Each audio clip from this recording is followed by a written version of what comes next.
ನಮಸ್ಕಾರ, ನೀವು ನೋಡ್ತಾ ಇದ್ದೀರಾ ಏಷ್ಯಾನೆಟ್ ಸುವರ್ಣ ನ್ಯೂಸ್. ನಾನು ಭಾವನಾ ನಾಗಯ್ಯ. ಮಂಗಳೂರಿನ ಮಸಾಜ್ ಸೆಂಟರ್ ಮೇಲೆ ದಾಳಿ ಕೇಸ್ನಲ್ಲಿ ರಾಮಸೇನಾ ಮುಖಂಡ ಪ್ರಸಾದ್ ಅತ್ತಾವರ ಬಂಧನ ಆಗಿದೆ. ಮಂಗಳೂರಿನ ಸಿಸಿಬಿ ಪೊಲೀಸರು ಪ್ರಸಾದ್ ಅತ್ತಾವರನನ್ನ ಅರೆಸ್ಟ್ ಮಾಡಿದ್ದಾರೆ. ಮಸಾಜ್ ಸೆಂಟರ್ ದಾಳಿ ತಾವೇ ನಡೆಸಿದ್ದಾಗಿ ಒಪ್ಪಿಕೊಂಡ ಪ್ರಸಾದ್ ಅತ್ತಾವರ ಮಂಗಳೂರಿನ ಕುಡುಪು ಬಳಿಯ ನಿವಾಸದಲ್ಲೇ ಅರೆಸ್ಟ್ ಆಗಿದ್ದು, ಮಾಧ್ಯಮಗಳಿಗೆ ಹೇಳಿಕೆ ನೀಡುವಾಗಲೇ ಸಿಸಿಬಿ ಪೊಲೀಸರು ಬಂಧಿಸಿದ್ದಾರೆ. ತಮ್ಮ ಕಾರ್ಯಕರ್ತರೇ ದಾಳಿ ನಡೆಸಿದ್ದಾಗಿ ಪ್ರಸಾದ್ ಅತ್ತಾವರ ಒಪ್ಪಿಕೊಂಡಿದ್ದು, ಪ್ರಸಾದ್ ಅತ್ತಾವರ ಮನೆಯಲ್ಲಿ ಇತರ ಕಾರ್ಯಕರ್ತರಿಗಾಗಿ ಹುಡುಕಾಟ ನಡೆಸಿದ್ದಾರೆ ಸಿಸಿಬಿ ಪೊಲೀಸರು. ಮನೆಯಿಂದ ಅರೆಸ್ಟ್ ಮಾಡ್ಕೊಂಡು ಕರ್ಕೊಂಡು ಹೋಗ್ತಾ ಇರೋ ದೃಶ್ಯ ನೀವು ನೋಡ್ತಾ ಇದ್ದೀರಾ.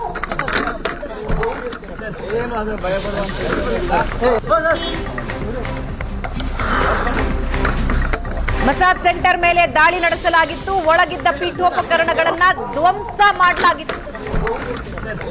ಈ ಪ್ರಕರಣಕ್ಕೆ ಸಂಬಂಧಪಟ್ಟ ಹಾಗೆ ರಾಮಸೇನಾ ಮುಖಂಡ ಪ್ರಸಾದ್ ಅತ್ತಾವರನ್ನ ಬಂಧನಕ್ಕೆ ಒಳಪಡಿಸಿ ಕರ್ಕೊಂಡು ಹೋಗ್ತಾ ಇರೋ ದೃಶ್ಯ ನೀವು ನೋಡ್ತಾ ಇದ್ದೀರಾ. ಮಸಾಜ್ ಸೆಂಟರ್ ದಾಳಿ ತಾವೇ ನಡೆಸಿದ್ದಾಗಿ ಪ್ರಸಾದ್ ಅತ್ತಾವರ ಒಪ್ಪಿಕೊಂಡಿದ್ದು, ಮಂಗಳೂರಿನ ಕುಡುಪು ಬಳಿಯ ನಿವಾಸದಲ್ಲೇ ಅರೆಸ್ಟ್ ಮಾಡಲಾಗಿದೆ.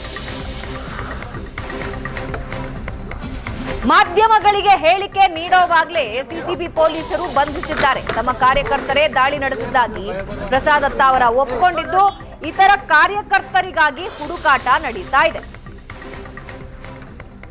ಒಂದು ಕಡೆ ಮಸಾಜ್ ಸೆಂಟರ್ ಮೇಲೆ ದಾಳಿ ಮಾಡಿದ ಸಂದರ್ಭದ ದೃಶ್ಯಗಳನ್ನ ನೀವು ನೋಡ್ತಾ ಇದ್ದೀರಾ. ಅಲ್ಲಿದ್ದ ಎಲ್ಲ ಪೀಠೋಪಕರಣಗಳನ್ನ ಧ್ವಂಸ ಮಾಡಿದ್ರು. ಮತ್ತೊಂದು ಕಡೆ ಪ್ರಸಾದ್ ಅತ್ತಾವರ ಅರೆಸ್ಟ್ ಆಗ್ತಾ ಇರೋ ದೃಶ್ಯ ನೀವು ನೋಡ್ತಾ ಇದ್ದೀರಾ. ರಾಮಸೇನಾ ಮುಖಂಡ ಪ್ರಸಾದ್ ಅತ್ತಾವರ ಬಂಧಿಸಿ ಸಿಸಿಬಿ ಪೊಲೀಸರು ಕರ್ಕೊಂಡು ಹೋಗ್ತಾ ಇದ್ದಾರೆ. ಅನೈತಿಕ ಚಟುವಟಿಕೆ ಆರೋಪದಲ್ಲಿ ಮಸಾಜ್ ಸೆಂಟರ್ ಮೇಲೆ ದಾಳಿ ನಡೆಸಲಾಗಿತ್ತು. ಅಷ್ಟು ಮಾತ್ರ ಅಲ್ಲ, ಅಲ್ಲಿರೋ ಎಲ್ಲ ಪೀಠೋಪಕರಣಗಳನ್ನ ಧ್ವಂಸ ಮಾಡಲಾಗಿತ್ತು. ಆ ದಾಳಿ ನಡೆಸಿದ್ದು ನಮ್ಮ ಕಾರ್ಯಕರ್ತರೇ ಅಂತ ಪ್ರಸಾದ್ ಅತ್ತಾವರ ಮಾಧ್ಯಮಕ್ಕೆ ಹೇಳಿಕೆ ಕೊಟ್ಟಿದ್ದಾರೆ. ಅವರ ನಿವಾಸದಿಂದಲೇ ಸಿಸಿಬಿ ಪೊಲೀಸರು ಕರ್ಕೊಂಡು ಹೋಗ್ತಾ ಇರೋದನ್ನ ನೀವು ನೋಡ್ತಾ ಇದ್ದೀರಿ. ಗೃಹ ಸಚಿವ ಪರಮೇಶ್ವರ್ ಈಗಾಗಲೇ ಇದ್ರ ಬಗ್ಗೆ ಹೇಳಿಕೆ ಕೊಟ್ಟಿದ್ರು. ಅನೈತಿಕ ಚಟುವಟಿಕೆ ಬಂದಿದ್ರೆ, ನಿಯಮ ಮೀರಿ ಅಲ್ಲೇನಾದ್ರೂ ನಡೆದಿದ್ರೆ ಅದ್ರ ಬಗ್ಗೆ ಕ್ರಮ ಆಗುತ್ತೆ, ಆದ್ರೆ ಈ ರೀತಿ ದಾಳಿ ಮಾಡಿದ್ರೆ ಕ್ರಮ ತೆಗೆದುಕೊಳ್ಳಲಾಗುತ್ತೆ ಅಂದಿದ್ರು.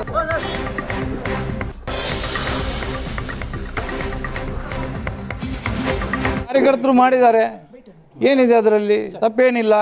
ವೇಷವಟಿಕೆ ಅಂತ ಹೇಳಿದರೆ, ವೇಷವಟಿಕೆಗೆ ಕಾನೂನಲ್ಲಿ ನಿಮಗೆ ಅವಕಾಶ ಇದ್ದರೆ ಹೇಳಿ, ಖಂಡಿತ ನಡೆಸಲಿ ಅಂತ ಹೇಳಿ. ಈಗ ನಿಮ್ಮ ಹತ್ರ ಯಾವ ಸಾಕ್ಷಿ ಇದೆ ಸರ್?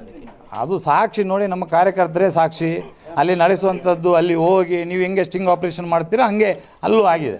ಈಗ ನೈತಿಕ ಪೊಲೀಸ್ಗಿರಿ ನೀವು ಈ ಹಿಂದೆ ಕೂಡ ಮಾಡಿದ್ರೆ ಅನ್ನೋ ಆರೋಪ ಇದೆ. ಈಗ ಮತ್ತೆ ಇದನ್ನ ಮಾಡ್ತಾ ಇದ್ದೀರಿ. ಯಾವುದು ನೈತಿಕ ಪೊಲೀಸ್ಗಿರಿ? ಕಳೆದ ಬಾರಿ ಕೂಡ ನಿಮ್ಮ ಇರೋದು ಆರೋಪ ಇದೆ ನೋಡಿ. ನೈತಿಕಗಿರಿ ನಮ್ಮ ಮೇಲೆ ಆರೋಪ, ಅದು ಇದು ನೋಡಿ. ಇದು ನೈತಿಕಗಿರಿ, ಪೊಲೀಸ್ಗಿರಿ, ಇದು ನೈತಿಕಗಿರಿ ಅಲ್ಲ. ಇದು 100% ಒಳ್ಳೆ ಕೆಲಸನೇ, ಒಳ್ಳೆ ಕೆಲಸ ಮಾಡಿದ್ದಾರೆ ಕಾರ್ಯಕರ್ತರು. ಇದಿಷ್ಟು ಪ್ರಸಾದ್ ಅತ್ತಾವರ ಅವರ ಮಾತು. ಚಂದ್ರಪ್ರಸಾದ್ ಅಶೋಕ್ ಜೊತೆ ಬರತಾ ನಮ್ಮ ಕಾರ್ಯಕರ್ತರು ಮಾಡಿದ್ದಾರೆ, ಏನಿದೆ ಅದರಲ್ಲಿ ತಪ್ಪೇನಿಲ್ಲ.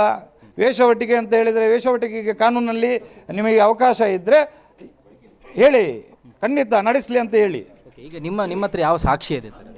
ಅದು ಸಾಕ್ಷಿ ನೋಡಿ, ನಮ್ಮ ಕಾರ್ಯಕರ್ತರೇ ಸಾಕ್ಷಿ. ಅಲ್ಲಿ ನಡೆಸುವಂಥದ್ದು, ಅಲ್ಲಿ ಹೋಗಿ ನೀವು ಹೆಂಗೆ ಸ್ಟಿಂಗ್ ಆಪರೇಷನ್ ಮಾಡ್ತೀರಾ ಹಂಗೆ ಅಲ್ಲೂ ಆಗಿದೆ. ಈಗ ನೈತಿಕ ಪೊಲೀಸ್ಗಿರಿ ನೀವು ಈ ಹಿಂದೆ ಕೂಡ ಮಾಡಿದ್ರೆ ಅನ್ನೋ ಆರೋಪ ಇದೆ. ಈಗ ಮತ್ತೆ ಇದನ್ನ ಮಾಡ್ತಾ ಇದ್ದೀರಿ. ಯಾವುದು ನೈತಿಕ ಪೊಲೀಸ್ಗಿರಿ? ಕಳೆದ ಬಾರಿ ಕೂಡ ನಿಮ್ಮ ಇರೋದು ಆರೋಪ ಇದೆ ನೋಡಿ. ನೈತಿಕಗಿರಿ ನಮ್ಮ ಮೇಲೆ ಆರೋಪ, ಅದು ಇದು ನೋಡಿ. ಇದು ನೈತಿಕಗಿರಿ, ಪೊಲೀಸ್ಗಿರಿ, ಇದು ನೈತಿಕಗಿರಿ ಅಲ್ಲ. ಇದು 100% ಒಳ್ಳೆ ಕೆಲಸನೇ, ಒಳ್ಳೆ ಕೆಲಸ ಮಾಡಿದ್ದಾರೆ ಕಾರ್ಯಕರ್ತರು. ಇದಿಷ್ಟು ಪ್ರಸಾದ್ ಅತ್ತಾವರ ಅವರ ಮಾತು. ಚಂದ್ರಪ್ರಸಾದ್ ಅಶೋಕ್ ಜೊತೆ ಬರತಾ ನಮ್ಮ ಕಾರ್ಯಕರ್ತರು ಮಾಡಿದ್ದಾರೆ. ಇವಾಗ ಏನಷ್ಟು ಡೀಟೇಲ್ಸ್ ಕೊಡ್ತಾರೆ ನಮ್ಮ ಪ್ರತಿನಿಧಿ ಭರತ್ರಾಜ್. ಎಕ್ಸಾಕ್ಟ್ಲಿ ಆಗಿದ್ದೇನು ಅಂದ್ರೆ, ಆರೋಪ ಬಂದಿತ್ತು, ಎಷ್ಟು ದಿನಗಳಿಂದ ನಡೀತಾ ಇತ್ತು, ಒಂದು ಪೊಲೀಸ್ ಕಂಪ್ಲೇಂಟ್ ಆಗಿಲ್ಲ, ಈ ರೀತಿ ಆಗ್ತಾ ಇದೆ ನೋಡಿ ಕ್ರಮ ತೆಗೆದುಕೊಳ್ಳಿ ಅಂತ ಏಕಾಏಕಿ ನುಗ್ಗಿದ್ರು, ದಾಳಿ ನಡೆಸಿದ್ರು. ಈಗ ಅದನ್ನ ಸಮರ್ಥಿಸ್ಕೊಳ್ತಾ ಇದ್ದಾರೆ ಅತ್ತಾವರ. ಭಾವನ ಹೌದು, ಈ ರೀತಿಯಾದಂತಹ ಯುನಿಸೆಕ್ಸ್ ಪಾರ್ಲರ್ಗಳು ಮಂಗಳೂರು ನಗರದಾದ್ಯಂತ ಇರುವಂತದ್ದು. ಈ ಒಂದು ಪಾರ್ಲರ್ಗಳ ಮೇಲೆ ಹಿಂದೆಯಿಂದಲೂ ಕೂಡ ಆರೋಪಗಳಿತ್ತು, ಅದರಲ್ಲಿ ಅನೈತಿಕ ಚಟುವಟಿಕೆಗಳು ನಡೀತಾ ಇದೆ ಅನ್ನುವಂಥದ್ದು. ಆದ್ರೆ ಯಾವುದಕ್ಕೂ ಕೂಡ ಸಾಕ್ಷ್ಯಗಳಿಲ್ಲ, ಮತ್ತೆ ಯಾರು ಕೂಡ ಈವರೆಗೆ ಲಿಖಿತವಾಗಿ ದೂರುಗಳನ್ನ ಕೊಟ್ಟಂತ ಉದಾಹರಣೆಗಳಿಲ್ಲ. ಕೆಲವೊಂದು ಸಂಘಟನೆಗಳು ಅಷ್ಟೇ ಇದರ ಬಗ್ಗೆ ಹೋರಾಟಗಳನ್ನ ಮಾಡ್ತಾ ಇದೆ. ಆದ್ರೆ ಇವತ್ತು ಏಕಾಏಕಿಯಾಗಿ ಯಾವುದೇ ರೀತಿಯಾದಂತಹ ಈ ರೀತಿಯ ದೂರುಗಳನ್ನ ಕೊಡದೆ ಅದಕ್ಕೆ ನೇರವಾಗಿ ನುಗ್ಗಿ ನೈತಿಕ ಪೊಲೀಸ್ ಗಿರಿಯನ್ನು ನಡೆಸಿರುವಂತದ್ದು. ಸದ್ಯಕ್ಕೆ ಪೊಲೀಸ್ ಮೂಲಗಳ ಮಾಹಿತಿ ಪ್ರಕಾರ ಅವರು ಅಲ್ಲಿಗೆ ದಾಳಿ ನಡೆಸಿದಂತ ಸಂದರ್ಭದಲ್ಲಿ ಯಾವುದೇ ಗ್ರಾಹಕರು ಕೂಡ ಇರಲಿಲ್ಲ, ಕೇವಲ ಮಹಿಳಾ ಸಿಬ್ಬಂದಿಗಳಷ್ಟೇ ಅಲ್ಲಿ ಇದ್ರು. ಮಹಿಳಾ ಸಿಬ್ಬಂದಿ ಅವರವರ ಕಾರ್ಯಚಟುವಟಿಕೆಗಳಲ್ಲಿ ತೊಡಗಿದ್ದ ಸಂದರ್ಭದಲ್ಲಿ ನುಗ್ಗಿ ಅದನ್ನ ಕಂಪ್ಲೀಟ್ ಆಗಿ ಅವರ ಪೀಠೋಪಕರಣಗಳನ್ನ ಧ್ವಂಸ ಮಾಡಿದ್ದಾರೆ. ಮಹಿಳೆಯರ ಮೇಲೆ ದೌರ್ಜನ್ಯ ಎಸಗಿರುವಂತದ್ದು, ಅದರ ಜೊತೆಗೆ ಆ ಸಿಬ್ಬಂದಿಯನ್ನ ಅವರಿಗೆ ಬೆದರಿಕೆ ಹಾಕುವಂತದ್ರ ಕೃತ್ಯಗಳನ್ನ ಕೂಡ ಮಾಡಿರುವಂತದ್ದು. ಈ ಇಡೀ ಘಟನೆ ಆದ ಬಳಿಕ ಪೊಲೀಸ್ ಅಧಿಕಾರಿಗಳ ಟೀಮ್ ಬಂದಿದೆ, ಮಹಿಳೆಯರಿಂದ ಹೇಳಿಕೆಗಳನ್ನ ಪಡೆದಿದ್ದಾರೆ. ಸದ್ಯಕ್ಕೆ ಬರ್ಕೆ ಪೊಲೀಸ್ ಠಾಣೆಯಲ್ಲಿ ಇದರ ವಿರುದ್ಧ ಒಂದು ಪ್ರಕರಣ ಕೂಡ ದಾಖಲಾಗಿದೆ. ಆ ಬೆನ್ನಲ್ಲೇ ಪೊಲೀಸರು ಅಲರ್ಟ್ ಆಗಿದ್ದಾರೆ. ಅಲರ್ಟ್ ಆಗಿ ರಾಮ್ ಸೇನೆ ಅನ್ನುವಂಥದ್ದು, ಈ ಹಿಂದೆ ಶ್ರೀರಾಮ್ ಸೇನೆ ಅನ್ನುವಂತ ಸಂಘಟನೆಯಲ್ಲಿ ಮುತಾಲಿಕ್ ಅವರ ಜೊತೆ ಗುರುತಿಸಿಕೊಂಡಿದ್ದಂತ ಮತ್ತೆ 2001 ಪಬ್ ಅಟ್ಯಾಕ್ ನ ರೂವಾರಿಯಾಗಿದ್ದಂತ ಪ್ರಸಾದ್ ದತ್ತ ಅವರು ಬಳಿಕ ಶ್ರೀರಾಮ್ ಸೇನೆಯಿಂದ ಹೊರಗೆ ಬಂದು ಮಂಗಳೂರಿನಲ್ಲಿ ಒಂದು ರಾಮ್ ಸೇನಾ ಅನ್ನುವಂತ ಸಂಘಟನೆಯನ್ನ ಕಟ್ಟಿದ್ರು. ಆ ಸಂಘಟನೆ ಮತ್ತು ಅದರ ಹುಡುಗರು ಇವತ್ತು ದಾಳಿಯನ್ನು ನಡೆಸಿದ್ದಂಥದ್ದು ಸ್ವತಃ ರಾಮ್ ಸೇನಾ ಸಂಘಟನೆಯ ಪ್ರಸಾದ್ ದತ್ತ ಅವರ ಕುಡುಪುನಲ್ಲಿರುವಂತಹ ಅವರ ಮನೆಯಲ್ಲಿ ನಾವು ಅವರ ಮನೆಗೆ ಹೋದಂತ ಸಂದರ್ಭದಲ್ಲಿ ಅವರು ಆ ಒಂದು ದಾಳಿಯನ್ನ ಸಮರ್ಥನೆ ಮಾಡಿಕೊಂಡಿದ್ದಾರೆ.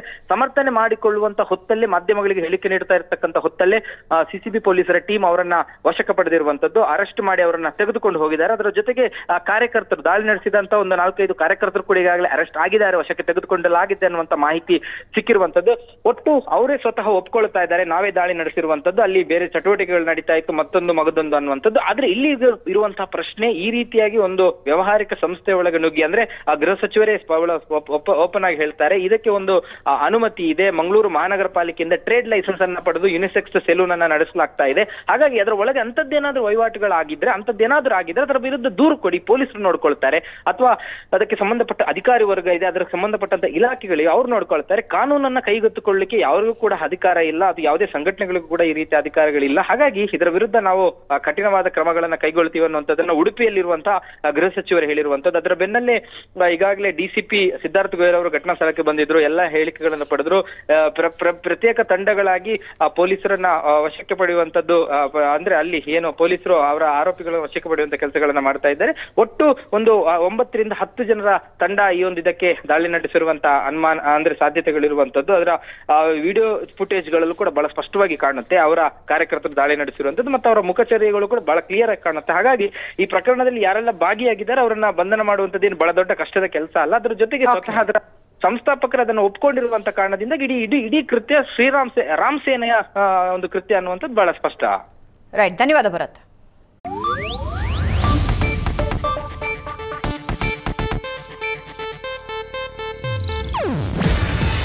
ಇದು ಏಷ್ಯಾನೆಟ್ ನ್ಯೂಸ್ ನೆಟ್ವರ್ಕ್ ಪ್ರಸ್ತುತಿ.